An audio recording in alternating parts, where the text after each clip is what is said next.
जी। दिल्ली में दंगे हुए, होम मिनिस्टर गायब थे। मोदी जी आम आदमी पार्टी से डरते हैं। 8वें चिरंजीवी शायद अरविंद जी हैं, कृष्ण जन्माष्टमी के दिन पैदा हुए थे और कंस का वध यही करेंगे। नई संसद बनाई, उसमें से एमपी कोई बाहर कर दिया तो उसका फायदा क्या हुआ? अरविंद जी दिल्ली के बजट को उठा के 80,000 करोड़ के ऊपर ले गए हैं। नमस्कार, मैं हूं मनप्रीत और आप देख रहे हैं आपका अपना चैनल वायरल सच। समय समय पर जो है, अगर हम बात करें, सरकारों के ऊपर आरोप लगते रहे हैं कि आखिरकार जो है सरकारें जा कहां रही हैं। ऐसे में ही अगर हम बात करें, बीजेपी, आम आदमी पार्टी और कांग्रेस पक्ष विपक्ष जो है आपस में बातचीत करते हैं, बहस करते हैं, या हम बात करें एक दूसरों के कार्यों के ऊपर जो है अपनी विशेष टिप्पणियां देते हैं।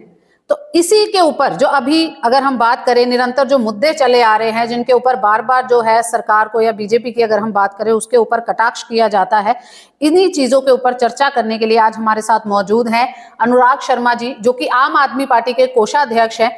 उनसे हम जानेंगे कि उनका क्या कहना है कि किस तरीके से आम आदमी पार्टी काम कर रही है, 5 राज्यों के जो चुनावों के निष्कर्ष निकल कर आए हैं उनको लेकर उनका क्या विचार है, जो बार बार अगर हम बात करें 370 जो धारा ये हटी है उसके ऊपर उनका क्या कहना है। तो आइए बात करते हैं अनुराग शर्मा जी से। नमस्कार सर, बहुत बहुत स्वागत है आपका। शर्मा साहब, सबसे पहले आपसे जानना चाहेंगे कि जब 5 राज्यों के चुनावों का निष्कर्ष निकला, पहले दिमाग में सबके यही था कि कहीं ना कहीं कांग्रेस उभर कर आएगी, बट एंड टाइम में अगर बात करें तो फिर वही कि बीजेपी ही उभर कर आई। आपका क्या कहना है? देखिए, जो 5 राज्य आए हैं उसमें तेलंगाना में राहुल गांधी जी ने बहुत अच्छी एक मतलब कैंपेनिंग करी थी और काफ़ी रैलीज करी थी। तो और राहुल गांधी भारत जोड़ो यात्रा के बाद से काफ़ी कांग्रेस पार्टी को सामने ला सके और अभी भी जनवरी 20 से और मार्च 20 तक नई एक यात्रा वो शुरू करने जा रहे हैं। उसका कुछ एक नाम दिया उन्होंने। तो तेलंगाना में काफ़ी अच्छा रिजल्ट आया और बाकी 3 एमपी छत्तीसगढ़ राजस्थान में भी 40% के करीब कांग्रेस का वोट शेयर रहा है। तो ये कुछ विरोधाभास है कई चीज़ों में कि 15,000 कंप्लेंट थी एमपी में जिनको इलेक्शन कमीशन ने नहीं उठाया और रिजल्ट डिक्लेयर कर दिया। तो मोदी जी इसीलिए इतना आतुर है चीफ जस्टिस को चीफ इलेक्शन कमिश्नर की पोस्ट में के अपॉइंटमेंट में से बाहर करने के लिए, ताकि वो अपना एक इलेक्शन कमिश्नर बिठाएं। ईवीएम हैकेबल है नहीं, वो एक सेपरेट विषय है, वो बहुत लंबा टॉपिक है। जी। तो अगर अपना इलेक्शन कमिश्नर होगा तो ये जो कंप्लेंट्स होती हैं वो सब दब जाती हैं। तो आपने वो 15,000 कंप्लेंट्स की सुनवाई किए बिना एमपी में रिजल्ट डिक्लेयर कर दिया, जबकि लास्ट मोमेंट तक गोदी मीडिया जिसको कहते हैं, रवीश कुमार जी का दिया हुआ वर्ड है, वो गोदी मीडिया भी 165 सीटें कांग्रेस की दिखा रहा था। राजस्थान में अशोक गहलोत और सचिन पायलट का 5 साल अंतर चले रहा है। सचिन पायलट धरने में बैठे रहे कि वसुंधरा राजे के टाइम में जो करप्शन हुई थी उस पर एक्शन नहीं लिया अशोक गहलोत ने। और वही छत्तीसगढ़ में जो है करप्शन के केसेस थे भूपेश बघेल जी के ऊपर, और उसके बाद वो जो एक ऐप का केस आया था वो मीडिया में उछाला गया, क्योंकि तंत्र मंत्र तो भाजपा के पास है ही है। तो आपका कहना है कि ये जो 15,000 कंप्लेंट्स थी ये पहले रिजॉल्व होनी चाहिए थी, उसके बाद ही इसका निष्कर्ष निकलता इलेक्शंस का? जी, यही सही तरीका है। और अगर आपका इलेक्शन कमिश्नर है तो वो कंप्लेंट सुनी नहीं जाएंगी। तो रोड रोल जो कॉन्स्टिट्यूशन को रोड रोल करते जा रहे हैं मोदी जी। तो हर डिसीजन में जैसे 150 एमपी बाहर कर दिए गए, तो देश में अब किसी की सुनी नहीं जा रही है, बस वो भाजपा की सुनी जा रही है। तो ये चीजें होंगी। तो ऐसा इसलिए नहीं कहा जाता क्योंकि आम आदमी पार्टी के भी 2 दिग्गज नेता जो है कहीं ना कहीं उनके ऊपर आरोप लगे हैं, या वो आरोप अभी साबित नहीं हो पाए। मनीष सिसोदिया की बात करें या संजय सिंह की बात करें, क्या यही कारण है कि भाजपा के ऊपर बार बार आरोप लगाए जा रहे हैं? कौन लगा रहा है आरोप भाजपा के ऊपर? आप लोग ही कह रहे हैं। अभी आप ही ने कहा कि 15,000 कंप्लेंट्स का कुछ नहीं हुआ, तो ये किस बुनियाद पर है? कुछ फैक्ट्स, कुछ फिगर्स हैं आपके पास इसके रिगार्डिंग? जी, मनीष सिसोदिया जी, सत्येंद्र जैन, संजय सिंह जी का जहां केस है जी, तो जस्टिस संजीव खन्ना ने जब ईडी का पक्ष लिया था पीछे जी, और उस डेट पे उन्होंने बोला था कि आप आज तक सबूत नहीं दे रहे हैं। आप कभी कहते हैं 30 करोड़, कभी कहते हैं 100 करोड़, फिर कहते हैं कि जी वो लास्ट में कुछ फिगर, तो दिनेश अरोड़ा ने ये कहा, वो चीफ जस्टिस ने जो जस्टिस खन्ना ने बोला कि भैया आप दिनेश अरोड़ा की बात नहीं कर सकते, वो तो सरकारी गवाह बन चुका है अब जी। तो उस बारे में आप उसके बारे में आप उसको कोर्ट नहीं कर सकते। तो मनीष सिसोदिया जी को जहां तक अरेस्ट है, ईडी ने कोई उसके ऊपर सबूत नहीं दिया। जस्टिस खन्ना मांगते रहे कि आपका जो केस है 1 मिनट नहीं टिकेगा, और 1 महीने बाद जब डेट आई तो उसके बाद बेल नहीं दी गई। तो ये राजनीतिक षड्यंत्र है हमारे संजय सिंह जी को भी फंसाने का, और अब 2024 के लिए अरविंद जी को भी ये बार बार ईडी नोटिस दे रहे हैं। तेजस्वी यादव को दिया गया है, और ये आपका हेमंत सोरेन को भी दिए जा रहे हैं। और ईडी बहुत सक्रिय थी छत्तीसगढ़ के इलेक्शन में भी, ये आपको पता है। और जिस तरीके से ईडी के लोग वो 20 लाख रुपए कैश लेते पकड़े गए, तो ये सब तंत्र मंत्र है। ये भारतीय जनता पार्टी साम दाम दंड भेद की खेल खेल रही है।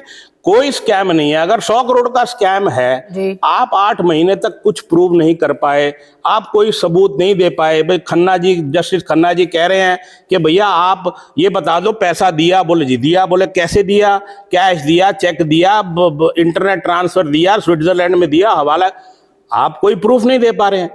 तो उसका मतलब यही है कि जज को जो है बेल दे देनी चाहिए और पासपोर्ट जब्त कर लेना चाहिए कि जी जब तक केस ट्रायल चलेगा। आप ट्रायल शुरू नहीं करेंगे तो राजनीतिक साजिश है। ये चीफ जस्टिस भी सारे जो हैं डरे हुए हैं। आपने रंजन गोगोई का केस देखा हुआ है, किस तरीके से 370 ट्रिपल तलाक, राम मंदिर वो देके और राज्यसभा में जाके बैठ गए, ये उनको रिवॉर्ड मिला। तो ये सब एक फिक्स मैच है और कोई भी स्कैम नहीं है। और जो लॉस है, अगर वो बोलते बाद में कि जी 100 करोड़ भी नहीं दिया, तो आपने कोर्ट को इतने महीने क्यों गुमराह किया? उस आदमी को जिसने शिक्षा का पूरी क्रांति लाए देश के अंदर, उसको इतने महीने जेल क्यों रखा? सत्येंद्र जैन को क्यों जेल में रखा? तो ये सब राजनीतिक षड्यंत्र है। और अब वो जो ऐप का केस है भूपेश बघेल का, वो छत्तीसगढ़ में दब गया, खत्म हो गया। वो खाली इलेक्शन स्टंट था, वो सेंट्रल गवर्नमेंट को एक्ट कर रहा था। जी, तो आपका क्या कहना है कि जो 41 लाख वोट मिले, जब अगर गुजरात के चुनावों की बात करें, मोदी के गढ़ में ही जो है 41 लाख वोट है आम आदमी पार्टी को मिले, उसके बाद आपको क्या लग रहा है, ग्राफ बढ़ा या फिर और कम हुआ बाकियों के? अगर 5 राज्यों के चुनावों में अगर बात करें तो देखिए, 5 राज्यों में तो हम अभी उस स्पीड से नहीं लड़े जिस तरीके की इंडिया गठबंधन की वजह से हमने थोड़ा सा बैकफुट पे थे।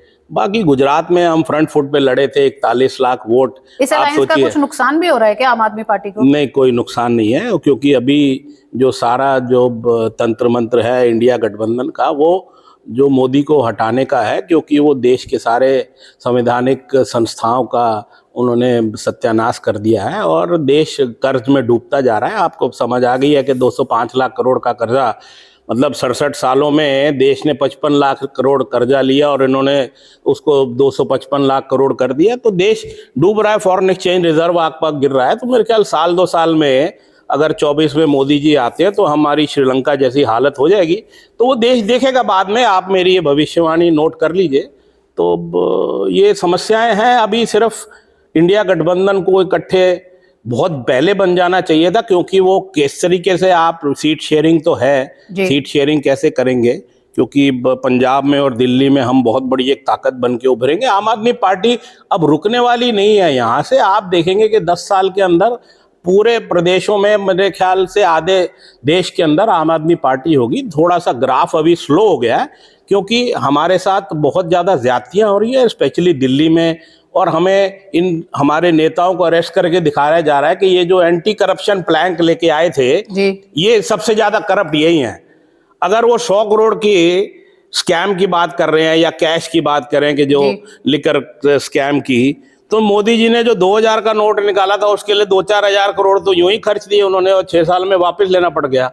तो ये मैं ये नहीं कह रहा कि वो 100 करोड़ पैसे नहीं है, लेकिन आपके पास कोई प्रूफ ही नहीं है। आज तक आप कोई प्रूफ नहीं दे पाए। तो वो सिर्फ एक कोर्टों में खींचने का तरीका है और पार्टी को बदनाम करने की साजिश है भाजपा। अभी जो हाल ही में लोकसभा में जो दो बिल पारित हुए हैं, उसके ऊपर आपका क्या कहना है?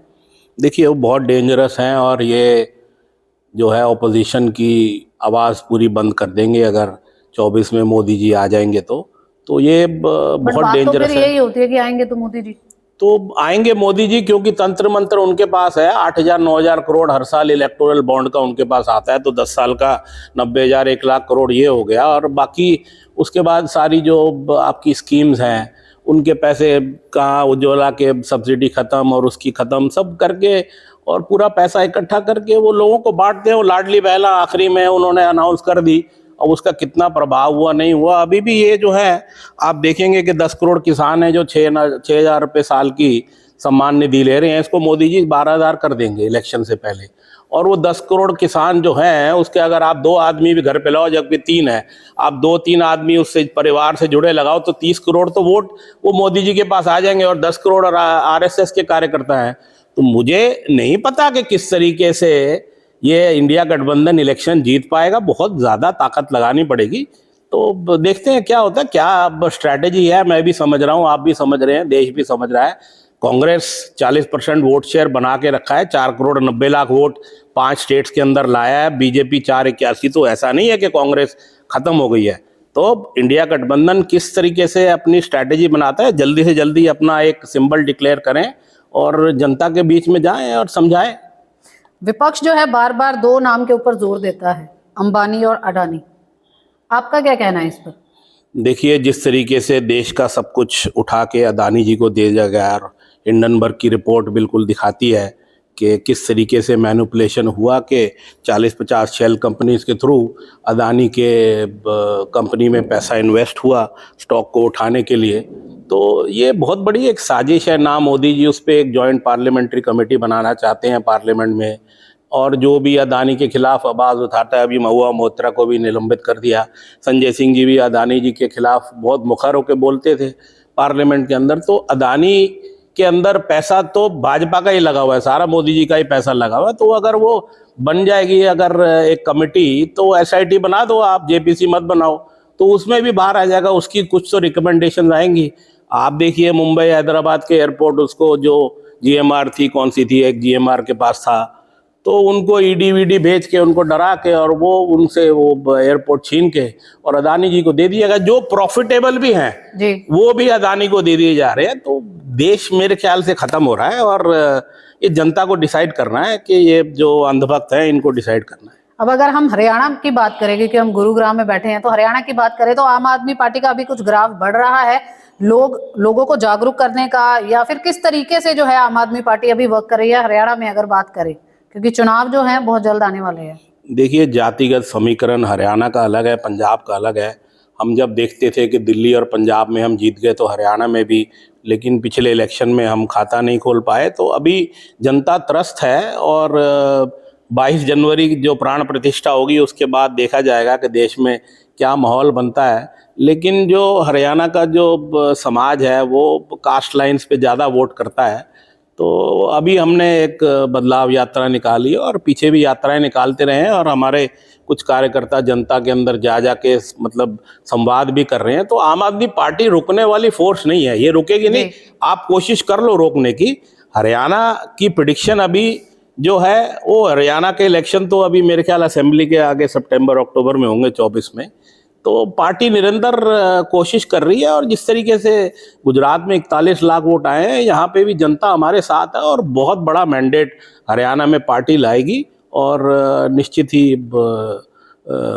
आगे बढ़ेगी। एक बेस चुनावों की अगर हम बात करें, नगर निगम के चुनावों की अगर हम बात करें, 1 साल तकरीबन हो चुका है, यहाँ चुनाव नहीं हुए।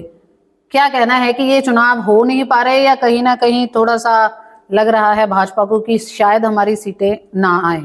देखिए, भाजपा डरती है, और अगर इसमें हार मिलती है तो आगे 2024 के इलेक्शन में उनको लगता है कि इसका जो है प्रभाव पड़ेगा। तो मतलब ये निहायती एक बेवकूफ़ाना हरकत है भाजपा की, और ये बहुत गलत चीज़ है कि आप देश को संविधान से नहीं चला रहे हो। टेन्योर खत्म हो चुका है काउंसलर्स का, 1 साल आप इलेक्शन नहीं करा रहे हैं। किस तरीके से काम हो रहा है निगम में, किस तरीके से चीज़ें चल रही हैं। एम्प्लॉयज़ धरने पे बैठे हुए हैं, उनकी तनख्वाहें नहीं ले रहे, आप उनको कॉन्ट्रैक्चुअल कंपनीज को दिए जा रहे हैं। तो ये भाजपा जो है बहुत घातक है देश के लिए, और हरियाणा में भी है।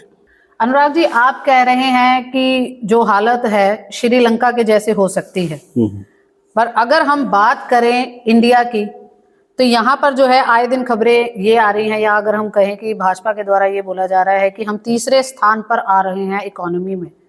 आपका क्या कहना है कि कहाँ पर हेरा फेरी है, या किसी को समझ नहीं आ रहा है, या सही में जो बीजेपी कह रही है वो सही है? देखिए, जनता को नॉलेज नहीं है, देशवासियों को नॉलेज नहीं है, किसी के पास आज टाइम नहीं है। आप मार्केट में जाइए, लोग कहते हैं कि जी प्लीज़ आप मेरे से पॉलिटिक्स मत डिस्कस करिए, मोदी जी बढ़िया हैं, जो कर रहे हैं ठीक है। चाइना आज 18 ट्रिलियन की इकोनॉमी है। 1980 के दशक में चाइना और इंडिया ऑलमोस्ट बराबर थे, मेरे ख्याल 400 और 500 बिलियन का पर कैपिटा की इकोनॉमी थे जी। और आज चाइना 18 ट्रिलियन है। आप 4 भी नहीं पहुंचे। वो 4 भी क्यों पहुंचे हैं?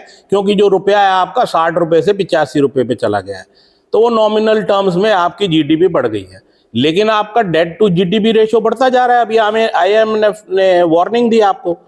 आप अगर कहते आप कहते थे कि 2022 तक किसानों की आय डबल करेंगे, सबको घर देंगे, शौचालय बनाएंगे। आज वो सबमरीन बना रहे हैं और रॉकेट लॉन्चर बना रहे हैं, आप शौचालय बना रहे हैं। चाइना में जब आप उतरे, बीजिंग में, शंघाई में, आपको कई बार अगर आप आंख नहीं खोलें ठीक से तो आपको लगेगा कि शायद आप न्यूयॉर्क उतर गए हैं। तो इस तरह की डेवलपमेंट, इस तरह की ग्रोथ वर्ल्ड में चाइना ने दी है। और बाकी आप 140 करोड़ की पॉपुलेशन है, चाइना भी 140 है। आपको कम से कम 20 ट्रिलियन की इकोनॉमी बनना है। आप अगर 4-5 ट्रिलियन बन जाएंगे, आपकी पर कैपिटा तो बहुत लो है। गरीबी आप उत्तराखंड, बिहार, झारखंड, छत्तीसगढ़ में जाके देखिए, अंदर इंटीरियर में कितनी गरीबी है। तो ये जो श्रीलंका वाले हालात हैं, ये बिल्कुल होंगे क्योंकि आपका फॉरेन एक्सचेंज रिजर्व गिर रहा है, कर्जा आपका बढ़ता जा रहा है। आप 640 बिलियन डॉलर से 580 आ गए और 1.5 साल के अंदर वो 200 बिलियन रह जाएगा आपका फॉरेन एक्सचेंज रिजर्व। तो आपके एक्सपोर्ट्स ग्रो नहीं कर रहे। 75% फार्मास्यूटिकल का आपका आज तक जो है रॉ मटेरियल इंपोर्ट हो रहा है। तो बाकी देश तो आगे बढ़ जाएंगे, आप बढ़ेंगे नहीं। और आप जिस तरीके से 25 लाख करोड़ माफ किया फाइनेंशियल, अपने उद्योगपति दोस्तों का 25 लाख करोड़ माफ किया मोदी जी ने, तो वह बहुत एक गंभीर विषय है। जो विलफुल डिफॉल्टर्स हैं उनकी कोई लिस्ट जारी नहीं हो रही। स्विस बैंक में पैसा बढ़ता जा रहा है। पहले 60-65 साल कांग्रेस ने लूटा। आप चिदम्बरम के एसेट्स निकाल के देख लीजिए कितना पैसा है उनके पास, और बाकी कांग्रेस के मंत्रियों का निकाल के देख लिए थे। तो देश को तो इस देश के मंत्रियों ने, मिनिस्टर ने खूब लूटा। हर एक के पास 10,000 करोड़ है। तो फिर इंडिया अलायंस में फिर उन्हीं का सपोर्ट क्यों कर रही है आम आदमी ये तो पार्टी? क्योंकि मोदी जी ने जो वो सारी जो संस्थाएं हैं उनको खत्म कर दिया, सारे PSUs बेच दिए, पूरा देश ही बेच दिया और बाकी अदानी को दे दिया। और बाकी स्कीमें निकाली अग्निवीर जैसी, जिसके पिछले जो आपके MM नरवाने हैं, पहले आर्मी चीफ थे, उन्होंने बोल दिया कि अग्निवीर के मैं बिल्कुल खिलाफ था। और जब वो थे पोजीशन पे तब वो नहीं बोले। तो इंडिया गठबंधन तो इसलिए बनाया कि मोदी जी तो देश को खत्म कर देंगे ना, श्रीलंका बना देंगे, क्योंकि आपकी इकोनॉमी ग्रो नहीं कर रही है। अगर आप 12% पे नॉमिनली ग्रो करेंगे तभी आप 18-20 ट्रिलियन 20 साल बाद पहुंच सकते हैं। और अगर आप 20-15 ट्रिलियन पहुंचेंगे 20 साल बाद, तब तक चाइना 40 ट्रिलियन पहुंच जाएगा। आप कॉन्स्टेंटली कैच करते रहेंगे। आपकी पर कैपिटा आज की डेट में बांग्लादेश से नीचे है। हंगर इंडेक्स में आप 140वें नंबर पे हैं, भुखमरी के कगार पे है। आधा देश आप 80 करोड़ को 5 किलो राशन दे ही रहे जी। तो तंत्र मंत्र है इनके पास। इलेक्शन जीतना ही थोड़ी सब कुछ है। इलेक्शन जीत के आपने क्या किया? राजस्थान में कहते हैं 450 में सिलेंडर देते, होर्डिंग लगा दिए, बाद में मना कर दिया कि जी नहीं देते। तो ये जनता को देखना है कि झूठ बोल रहे हैं, जनता कितना ही समझाओ, उनको टाइम नहीं है सुनने का, समझने का। संवाद करना पड़ेगा इंडिया गठबंधन को। राहुल गांधी जी यात्रा निकाल रहे हैं, बाकी भी सब यात्राएं निकाले इंडिया गठबंधन के सारे अपने अपने स्टेट में, और जनता को समझाएं कि किस तरीके से ये देश श्रीलंका बनेगा अगर मोदी जी दोबारा आ गए तो, जो कि वो आने वाले हैं, क्योंकि आप रोक नहीं पाएंगे। बड़ा कटीला जो है वो फाइट है, बड़ी कटीली, क्योंकि तंत्र मंत्र और सब कुछ उनके पास है, पैसा है, धनबल है, सब कुछ भाजपा के पास है। अनुराग जी, हाल ही में आई पठान मूवी जो है उसके ऊपर एक मैसेज देने का जो है वो प्रयास किया गया कि EVM जो मशीन है वो हाईजैक कर ली गई। फिर बाद में बताया गया कि आप इनका सही उपयोग करो, जो वोट है वो बहुत अहम रोल अदा करता है, वरना देश कहीं का कहीं चला जाएगा। उसके बाद जो है विपक्ष ने इस जो स्टेटमेंट का है सपोर्ट करा, उसके बाद बीजेपी ने भी इसका सपोर्ट करा कि ये जो है पहले के किए हुए कारनामे हैं जो इस मूवी में दिखाए गए। आपका क्या कहना है? देखिए, मैं मूवी तो मैंने देखी नहीं है, जो थोड़े बहुत डायलॉग सोशल मीडिया पे थे शाहरुख खान के, तो वो मैंने देखे हैं। और उन्होंने बताया कि आपका वोट बड़ा इम्पोर्टेंट है, शाहरुख खान ने, कि आप मतलब किसी भी प्रोडक्ट को लेने से पहले इतना रिसर्च करते हैं, तो जिस सरकार को आप अपना पूरा सब कुछ का कस्टोडियन बना देते हैं, तो उसको आप वोट करने से पहले थोड़ा सोचें समझे उसको। और ईवीएम में 150 कंट्रीज ईवीएम से वोट नहीं कराते हैं, यूएसए, जर्मनी, जापान, ये ईवीएम से नहीं करते। उनको पता है कि इसमें हैकेबल है, गड़बड़ होती है इसके अंदर। तो आपको बैलेट पेपर से, अगर आज 56 इंच का सीना है मोदी जी का, तो बैलेट पेपर से करा लें। कश्मीर में आज 4 साल से 370 हटा के हिम्मत नहीं हुई आज तक, 2 यूनियन टेरिटरी में कर दिया, राष्ट्रपति शासन लगा दिया, जो कि अनसंवैधानिक है कॉन्स्टिट्यूशन के नंबर 3 के हिसाब से। तो चल रहा है देश में आज 42,000 बच्चे ड्रग्स में लिप्त हैं कश्मीर के अंदर। श्रीनगर में एक हॉस्पिटल है, हर 12 मिनट में 14 मिनट में एक ड्रग्स में लिप्त बच्चा आता है। तो देश को बर्बाद करने का तरीका है ये इलेक्शन। मैं बार बार वही कहूंगा कि इलेक्शन जीतना ही सब कुछ नहीं है। आपने देश के लिए क्या किया ये बताइए। मोदी जी तो 2400 घंटे 365 दिन इलेक्शन मोड में रहते हैं, तो वो तो मेहनत करते हैं, लेकिन EVM is not the solution. आप बैलेट पेपर से, अगर चाहती है विपक्ष जो 150 एमपी बाहर करे आपके, आप रिजाइन करके सड़कों पे आ जाइए। आप जंतर मंतर पे गए, चलो आपने बताया, तो जंतर मंतर पे तो कुछ लोग ही समझ पाए आपको। तो बैलेट पेपर से इलेक्शन कराना, क्योंकि यूएस से, जर्मनी, बड़ी बड़ी इकोनॉमीज जो हैं, वो कहते हैं जी डिले हो जाएगा। तो आप अगर सच्चा रिजल्ट चाहते हैं तो 5 दिन 10 दिन डिले हो जाएगा। आप 20,000 टीचर्स और लगा दीजिए काउंटिंग के लिए। तो ये तो सब झूठ है, ये फार्स है। ये डेमोक्रेसी का मॉडल ही इनफैक्ट एक फार्स मॉडल है। ये लूट तंत्र है डेमोक्रेसी ना। जो चाइना ग्रो करा है, जर्मनी ग्रो किया है, वो कम्युनिस्ट और सोशलिस्ट मॉडल पे ग्रो करा है। डेमोक्रेसी में तो कुछ भी कहीं भी चोरी करी जाती है। मैं बता रहा हूँ, फाइनेंशियल फ्रॉड जो है, आज ब्यूरोक्रेट्स को पता नहीं है कि उनको क्या करना है। किसी मंत्रालय में काम नहीं है। मेरे मिनिस्टर दोस्त हैं, chief economic adviser Sanjeev Sanyal मेरे क्लास फेलो थे। मैं उनसे बात करता हूँ, जो मैं बातें सार्वजनिक नहीं कर सकता। मुझे पता है ये देश श्रीलंका की तरफ जा रहा है, वो पता लग जाएगा जनता को। अंत में आपसे यही जानना चाहूंगी अनुराग जी कि आम आदमी पार्टी क्या कड़ा कदम उठा रही है, क्योंकि घोटालों की अगर बात करें या जिन चीजों के ऊपर आप बातचीत कर रहे हैं या जो आप बातें सामने रख रहे हैं, इस चीज के ऊपर आम आदमी पार्टी क्या स्टेप उठा रही है? या अगर हम बात करें हरियाणा में जो है, क्या कर रही है आम आदमी पार्टी? क्या सिर्फ डोर टू डोर कैंपेन करना, बदलाव यात्रा करना ही इनफ है? देखिए जी, आम आदमी पार्टी के हाथ में देश का होम मिनिस्टर तो अमित शाह है। दिल्ली में दंगे हुए, होम मिनिस्टर गायब थे। तो आम आदमी पार्टी तो अपना रोल कर सकती है। आम आदमी पार्टी के नेताओं को तो आम आदमी पार्टी को दबाने के लिए जेल में डाल दिया जा रहा है, क्योंकि मोदी जी आम आदमी पार्टी से डरते हैं। लोग, आम आदमी पार्टी को आप रोक नहीं पाएंगे। और निश्चित ही अरविंद जी एक दिन प्रधानमंत्री बनेंगे, और ये मेरे को पता है, और वो ही इस देश को चला सकते हैं। मनमोहन सिंह जी ने 90 में लिबरलाइज करके देश को उठाया। आज अगर मोदी जी चाहते तो 10 साल के अपने कार्यकाल के अंदर कम से कम नहीं तो 10 ट्रिलियन के इकोनॉमी को लेके चले जाते। लेकिन सारा पैसा देश का लूट लिया गया, हर संस्था को खराब कर दिया गया, बेच दिया गया। बीएसएनएल का मॉडल आपके सामने है। जियो के ऐड में मोदी जी आते थे। तो अदानी अंबानी की सरकार है। आम आदमी पार्टी अब रुकेगी नहीं। हरियाणा के अंदर बहुत बड़ा बहुमत आम आदमी पार्टी लेके आएगी। पंजाब का मॉडल जब तक देखना, आपके पंजाब के अंदर जिस स्पीड से काम हो रहा है, 700 मोहल्ला क्लिनिक, 15 एमिनेंट स्कूल्स खुल रहे हैं, 15 मेडिकल कॉलेज खुल रहे हैं, और पंजाब पूरे वर्ल्ड में एक प्रगति का मॉडल माना जाएगा। दिल्ली में तो ये हमें काम करने नहीं देते। जल बोर्ड में करप्शन है, जल बोर्ड में करप्शन है। एलजी और वो भाजपा वाले कह रहे हैं, तो अरविंद जी ने बोला कि भैया ऑडिट करा लेते हैं। वो उतने में तो डर गए, क्योंकि बोला 15 साल का ऑडिट करा लो, उसमें शीला दीक्षित भी घेरे में आ जाती।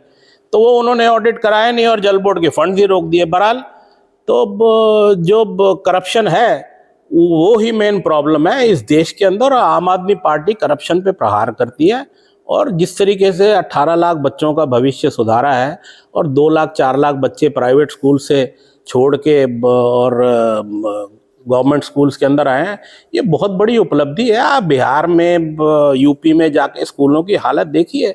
32 साल से नीतीश जी हैं बिहार की सत्ता में। अभी पीछे उन्होंने कोई रूल निकाला था कि जी कंपलसरी कर दिया अटेंडेंस, तो वहाँ बच्चियों के लिए बाथरूम तक नहीं है। दिल्ली में तो स्कूलों में आरओ और क्या क्या मिल रहा है बच्चों की, आप सुविधाएं देखिए। बहुत बहुत धन्यवाद अनुराग जी हमारे साथ बात करने के लिए। ये थे हमारे साथ अनुराग शर्मा जी, जो कि कोषाध्यक्ष है आम आदमी पार्टी से। काफी बातों पर जो है इन्होंने खुलासा करा, या अगर हम बात करें कि अपने विचार रखे कि आखिरकार देश में हो क्या रहा है, आम जनता इस चीज को कैसे लेती है, हमें कमेंट के माध्यम से आप जरूर लिखिएगा कि जो बातें आज यहाँ पर चर्चा की गई, जिनके ऊपर या फिर जिसके ऊपर जो है रोशनी डाली गई अनुराग शर्मा जी के द्वारा, आपका क्या कहना है कि सही में आने वाला समय किसका है। तो ये थे हमारे साथ अनुराग जी, जिन्होंने बहुत अच्छे से हमें डिस्क्राइब किया कि किस तरीके से जो है आम आदमी पार्टी इन चीजों के ऊपर काम कर रही है। जो आरोप लगाए जा रहे हैं वो कहां तक सही है, कहां तक नहीं है। आम आदमी पार्टी की अगर बात करें, मनीष सिसोदिया या उच्च इनके अधिकारी या नेतागण हैं, उनको क्यों बार बार ईडी के द्वारा डराया जा रहा है या उनको क्यों जेल की सलाखों के पीछे रखा गया है। आपका क्या कहना है कमेंट बॉक्स के माध्यम से हमें नीचे जरूर लिखिएगा। और इसी तरह बने रहे हमारे साथ और देखते रहे आपका अपना चैनल वायरल सर्च।